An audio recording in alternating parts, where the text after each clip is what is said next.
Shabbat Shalom. The other day, I was driving down Old Georgetown Road, and my eye caught a glint of sunlight reflecting off of a sign outside of North Bethesda United Methodist Church. Some of you know the sign I'm talking about.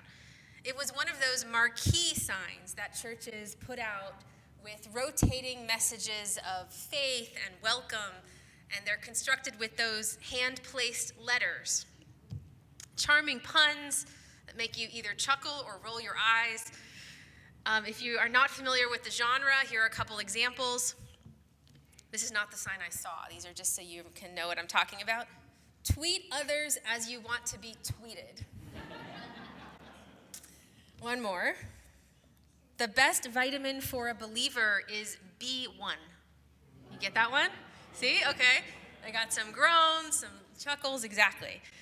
But the message that I saw the other day on Old Georgetown was more serious and totally pun-free. It read, "Trans people are created in the image of God. Your life is of sacred worth." Wow. And this has been up for weeks. I don't know how many trans people are members of that church. Maybe a few, not more than a few. So what led them to pick this message for their expression of faith? We know trans people are under attack in our country. They've been denied passports that match their gender identity. They've been kicked out of the military, though this has been blocked by federal judges so far. Their existence has been scrubbed from government websites. Their employment discrimination suits have been dropped by the EEOC. The ACLU is tracking 527 anti-LGBTQ bills in the United States, including barriers to accurate IDs, free speech and expression bans, and public accommodation or bathroom bans. They count 113 bills targeting healthcare and 54 attempting to prohibit gender-affirming medical care for trans kids. I imagine that the church sign is speaking out against all of these recent moves to erase trans people from our country. The sign also led me to question whether I have been clear enough, recently enough, with you. Whether I've been clear enough about where I stand, and whether I've been clear enough about where Judaism stands on this. I have a feeling that some of us, and I include myself in this, have been distracted by the chaos and by our own feelings of endangerment. Maybe too distracted to spend a lot of energy speaking up for others right now. But our Jewish values require us to do more. Just 2 weeks ago, we celebrated our hero, Queen Esther, who, after all, could have chosen to look away and remain comfortably in the palace. The king did not know she was Jewish. She was not certainly in danger herself, though Mordecai warned otherwise. But instead of hiding, she chose to use her privilege and her power to speak up for other Jews who were being targeted for who they are. It's on us today to do the same, because there is something wrong, and we need to speak up. In truth, we Jews agree with our liberal Methodist neighbors. I'm sure not on everything, but on this. I don't know if we have any trans adults in our community, but I do know that we have trans kids. In our religious school, our choir communities, and our Keshet support group for LGBTQ plus kids. Our trans and non-binary tweens and teens astound us with their creativity and their self-confidence, their evolving pronouns, which we celebrate and do our very best to keep up with. They challenge us to rethink our assumptions around gender. And they are truly cherished members of our community here at Bethel. And in these times, they need to hear from us on this. They need to share about the fear they might be feeling. They're not looking to debate headlines. When I have checked in on some of our Bethel youth over the last few months, I have sensed that they just need to know that we love them. They just need to know that we have their backs. I found one note that I wrote a while back to one of these young people. Here it goes. Hi from Rabbi Megdal, just checking in. Tough time for the world and LGBTQ plus people, and I imagine especially trans folks. Sending love. If you want to talk, I'm here. And I got a very sweet and grateful reply. When I saw this young person next, they were standing far across the long Bethel hallway, and I noticed their shoulders were scrunched up, and they had a tight and anxious look on their face, like they had spent the day feeling that the world is against them. I waved, and they saw me.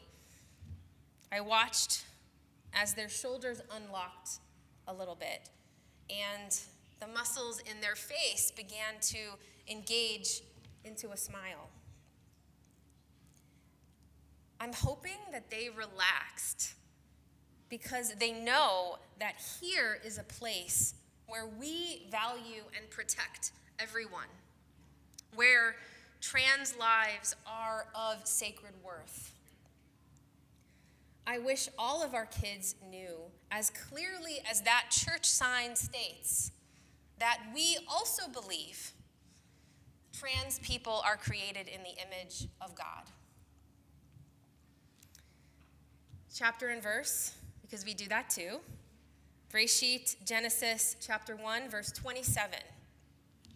Vayivra Elohim et ha'adam betsalmo. Betsalem Elohim bara oto. Zachar unekeva bara otam. And God created humankind in the divine image, creating it in the image of God, creating them male and female. Now, there are a lot of ways you can read that verse. We are in the image of God, and we are male and female. So you could, and people do, hear that God created us each in a set category that is obvious at birth and unchangeable throughout our lives. But that definition is dangerously limiting of us, and I would add, it's dangerously limiting of God. Because remember the first part of the verse, God made us in the image of God. That is certainly an expansive image. God is the indefinable, ineffable, infinite one, known as Adonai, my Lord, which is masculine, and also known as Shekhinah, God's presence, which is feminine. And, by the way, known as Elohim, which means literally gods, and which is plural. God appears in the Torah in heaven, on Mount Sinai, in the desert, sometimes as a cloud, sometimes as fire. God is everywhere, and yet nowhere can God be fully perceived or understood. If we are created in the image of this God, who, by the way, also has no image, then we are not stuck in one permanent category the moment we are born. We are far more dynamic and complicated and layered than that. We can change and develop and grow throughout our lives. And the second part of the verse, God made us male and female. That part is expansive too. The Torah does not say God made us only either forever male or female based on our sex assigned on our birth certificate. It would be easy to interpret the Torah that way. But let's try hearing the verse another way. What if we heard God created humankind in the divine image, creating in the image of God, creating them along a complicated spectrum and mixture of male and female? Rabbi Emily Aviva Kapor Mater, who is my childhood friend and the first out female trans rabbi, hears in this verse what she calls a celebration of the multiplicity of human genders. In other words, instead of hearing a rigid category or an exhaustive list, the Torah might be giving us more like male, female, etc. And figure it out. There's more to say. If Rabbi Kapor Mater were here, and we should invite her one day, she would also remind us that there are 6 different gender identities recognized by classical halakha, by rabbinic Jewish law. In addition to zachar, male, and nekeva, female, we also have hundreds of references to various gender identities across different areas of law. This is not one esoteric reference. This is all over the place. Androgynous means a person with both male and female sexual characteristics. Tumtum is a term that means a person with indeterminate or obscured sexual characteristics. And Ilonit and Saris mean people who transition later in life. The rabbis sought to understand and include people who did not fit into the more common categories. And without projecting too much onto the past, we can see at least the seeds for what Rabbi Kapor Mater calls the celebration of the multiplicity of human genders. We celebrate this diversity also in our Torah. Last week, God instructed us to bring our own gifts as our hearts are so moved to make the sanctuary and to make the breastplate which was to be worn by the high priest. These are all ritual items which will represent the whole people, the whole community. They're made of gold, silver, copper, blue, purple, crimson yarns, fine linen, goat's hair, tanned ram skins, dolphin skins, acacia wood, oil for lighting, spices for anointing, lapis lazuli, and other stones. That list was all from the Torah. It shows us that we are not the same as each other, and that's beautiful. God appreciates our differences.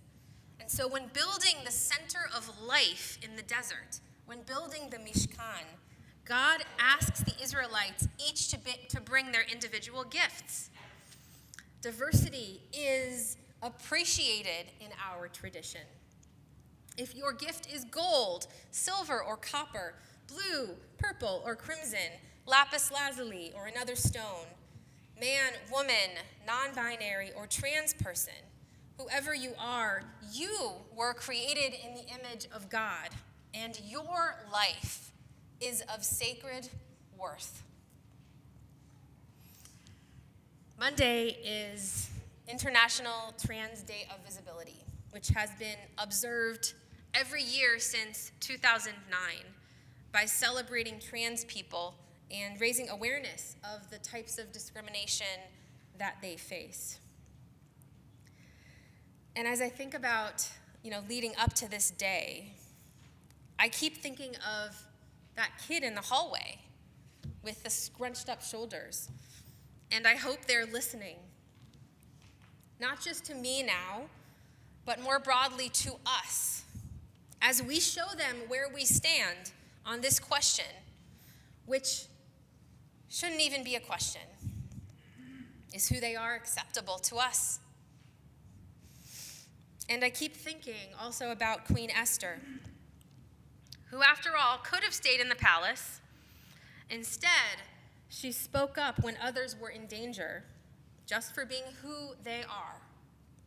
She spoke up, like our neighbors down old Georgetown Road. And now it's on us to speak up too. Trans people are created in the image of God. And to our trans kids, your life is of sacred worth. Shabbat Shalom.